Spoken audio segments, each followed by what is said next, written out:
نبی پاک صلی اللہ تعالیٰ علیہ وسلم کی زندگی میں بہترین نمونہ عمل ہے. بہترین. اگر کوئی شخص ایک خوبصورت ترین زندگی ترتیب دینا چاہے اور وہ محسوس کرے کہ زندگی باوقار بھی ہو، حسین بھی ہو، سکون والی بھی ہو، اور زندگی اس طرح کی ہو جس میں میری وجہ سے کسی کو تکلیف بھی نہ پہنچے، اور زندگی اس طرح کی ہو کہ میری وجہ سے کسی کا فائدہ بھی ہو جائے، اور زندگی اس طرح کی ہو کہ میرا وجود بیکار نہ ہو، میری صلاحیتوں کو زنگ نہ لگے، میں کچھ کر جاؤں، کچھ کر گزروں، زمانے کو کچھ دے جاؤں، ملت کے لیے، قوم کے لیے، وطن کے لیے، مذہب کے لیے، دین کے لیے، عقیدے کے لیے کوئی خدمات سر انجام دے جاؤں، میں کچھ نظریات میں بلندی پیدا کر جاؤں، میں کچھ کر جاؤں. اگر کچھ چاہے کہ میں کچھ کر جاؤں تو لَقَدْ كَانَ لَكُمْ فِي رَسُولِ اللَّهِ أُسْوَةٌ حَسَنَةٌ. پھر اس کے لیے میرے نبی پاک کی زندگی ایک بہترین نمونہ ہے. بہترین نمونہ. ہم نہ جب کچھ کرنا بھی چاہتے ہیں نا تو تب بھی نہ اس میں پہلے اپنا آرام سائیڈ پہ کر لیتے ہیں، اپنا سکون سائیڈ پہ کر لیتے ہیں، اپنا کھانا پینا، اپنا نفع سائیڈ پہ کر لیتے ہیں. پہلے ساری چیزیں اپنی ذات کی اس میں سے مائنس کر کے پھر ہم کچھ کرنا چاہتے ہیں. تو ایسے تو نہیں نہ کچھ ہوتا، نہیں کرنا کچھ نہ پڑے، نام زیادہ ہو، خدمت کوئی بھی نہ ہو، نمبر پہلا ہو، ڈیوٹی کوئی بھی نہ ہو، اجر سب سے زیادہ ہو.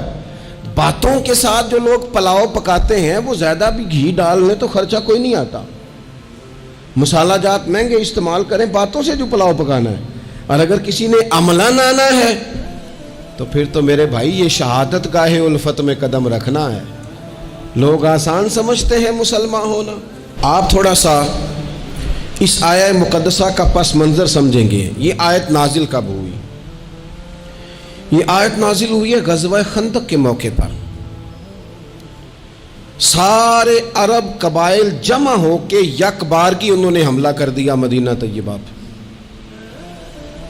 اور زمینی حقائق یہ ہیں، اندر کی صورتحال یہ ہے کہ یہودی جو بڑی دیر سے معاہدہ کیے ہوئے تھے مسلمانوں کے ساتھ، انہوں نے معاہدہ بھی توڑ دیا. منافقین مدینہ طیبہ میں جو بڑا اظہار کرتے تھے ظاہری جملوں اور لفظوں کے ساتھ، وہ پیچھے ہو گئے. قحط کا زمانہ ہے، معاشی حالات بھی بڑے سخت ہیں. اب ان حالات میں سارے کا سارا عرب کفر جو ہے وہ جمع ہو کے آ گیا. اب حضور نے ان کے خلاف کھڑے ہونا ہے. صحابہ کو جمع کیا گیا، مشاورت کی گئی، اب کیا کیا جائے. حضرت سلمان فارسی رضی اللہ تعالیٰ عنہ نے مشورہ دیا کہ یا رسول اللہ صلی اللہ تعالیٰ علیہ وسلم، ہمارے علاقے میں یوں ہوتا ہے کہ جب اس طرح کا معاملہ ہو تو خندق کھودی جاتی ہے، اس میں آگ جلائی جاتی ہے اور پھر دشمن سے مقابلہ کیا جاتا ہے. اب خندق کھودنی ہے اور اتنی بڑی کھودنی ہے کہ گھوڑا اس کو کراس نہ کر سکے، تو اس کے لیے بھی تو اسباب چاہیے. یعنی اندر بھی حالات اس طرح کے نہیں ہیں. جو مدینہ طیبہ کے اندر جو آبادیاں موجود ہیں وہ بھی سارے ظاہری طور پر ساتھ چھوڑ چکے ہیں، اور سامنے جو لوگ آئے ہیں وہ سارے جمع ہو کے یکبارگی آئے. اب مقابلہ ہے اور مالی حالات بھی کمزور ہیں. حضور نے فرمایا کھودو بھائی خندق. کیا غریبوں کے بچے صرف دکھ اٹھائیں گے؟ مسکینوں کے بچے صرف دنیا میں دکھ اٹھائیں گے؟ حضور نے لوگوں کی اس بات کو غلط کیا. جس طرح باقی لوگ خندق کھودنے میں مشغول تھے، اللہ کے رسول خود بھی مشغول ہو گئے. لوگ جیسے اندر سے مٹی اٹھا اٹھا کے خندق سے باہر لاتے تھے، نبی کریم بھی اٹھا کے باہر لاتے تھے. جتنی محنت دوسرے کر رہے تھے حضور اس سے ڈبل کر رہے. بلکہ صحابہ فرماتے ہیں درمیان میں کچھ ایسی چٹانیں آئیں جو ہم سے نہیں ٹوٹتی تھی، تو حضور نے فرمایا مجھے دونا تھوڑا، مجھے دونا اوزار، میں تمہیں توڑ کے دیتا ہوں. حضور نے باقاعدہ عملاً اس میں کام کیا. اور جب ہم نے کہا نا یا رسول اللہ ہم نے تو بھوک کی وجہ سے پیٹ پہ پتھر باندھے ہیں، تو حضور نے کپڑا ہٹا کے کہا تم نے اگر ایک باندھا ہے تو میں نے 2 باندھے ہوئے ہیں.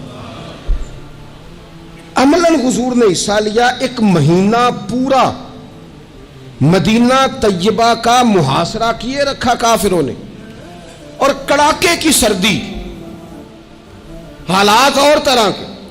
ان سارے حالات میں یوں ڈٹ کے میرے رسول کریم نے مقابلہ کیا. یوں ڈٹ کے مقابلہ کیا کہ وہ جو آئے تھے نا مہینہ پورے کے لیے اور سارے جمع ہو کے آئے تھے، نتیجہ یہ نکلا کہ وہ ایک دوسرے کو برا بھلا کہنے لگے. تو غدار ہے، دوسرا قبیلہ کہتا تو غدار ہے، تو نے کہا تھا جیت جائیں گے، تو ہمیں لے کے آیا تھا، تو نے شرارت کی تھی. ایک مہینہ محاصرہ کرنے کے بعد وہ سارے وہاں سے خائب و خاسر ہو کر ذلیل و رسوا ہو کے نکل گئے. اور ان سارے حالات میں حضور یوں ڈٹ کے کھڑے ہوئے کہ کمزور پڑنے والے لوگوں سے، پریشان رہنے والے لوگوں سے، چھوٹی چھوٹی باتوں پر گھبرا جانے والی امت سے، اور ذرا ذرا سی باتوں پر ٹینشن طاری کر لینا اور کالا جادو ہو گیا، نظر لگ گئی اور فلانا آ گیا اور فلانے کی وجہ سے ایسا ہو گیا اور فلانے نے مجھے یوں کر دیا اور فلان کی وجہ سے میں کامیاب نہیں ہو سکا اور فلانا میرے ساتھ چلتا. تو اللہ کریم نے ان ساری کمزور باتیں کرنے والے ہم جیسے لوگوں کو سمجھایا کہ یہ حالات دیکھو اور میرے رسول کا ڈٹنا دیکھو، اور ان حالات میں بھی پورے کفر کو بھگا دینے کا انداز دیکھو. لَقَدْ كَانَ لَكُمْ فِي رَسُولِ اللَّهِ أُسْوَةٌ حَسَنَةٌ، فرمایا تمہارے لیے میرے محبوب کی زندگی میں بہترین نمونہ ہے.